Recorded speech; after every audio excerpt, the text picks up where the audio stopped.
Last-minute preparations are underway at Thornbridge Hall near Bakewell for a forthcoming Christmas party.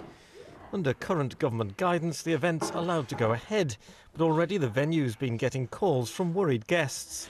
What frightens me is that the guidance that does come out, and suddenly when it's definite, flies in the face of all the guidance that we had before.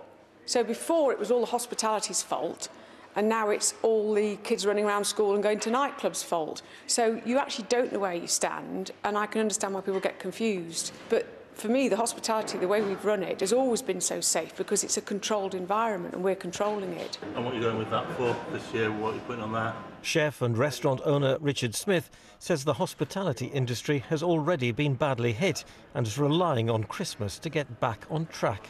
We've had the lockdowns, we've had the social distancing, we've had the jabs, we've had the boosters, and now we seem to be starting all over again. And I just hope hope we can get through Christmas and we trade strongly, but obviously we don't want people to become ill, whether that's guests or staff. Susan Hale has the Malthouse Bar and Restaurant an hour along the road in Worksop.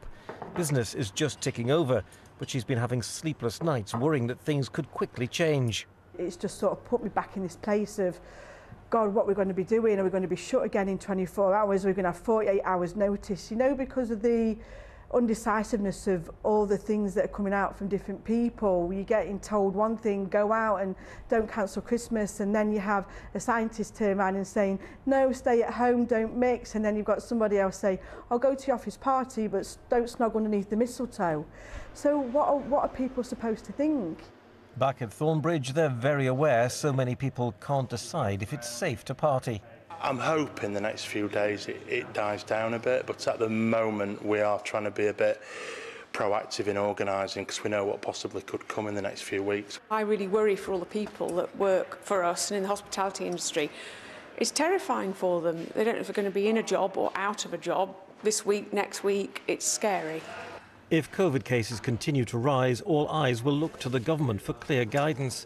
Those working in the hospitality industry say they feel particularly vulnerable and are keeping their fingers crossed and hoping for the best. Ian White, BBC Look North in the Peak District.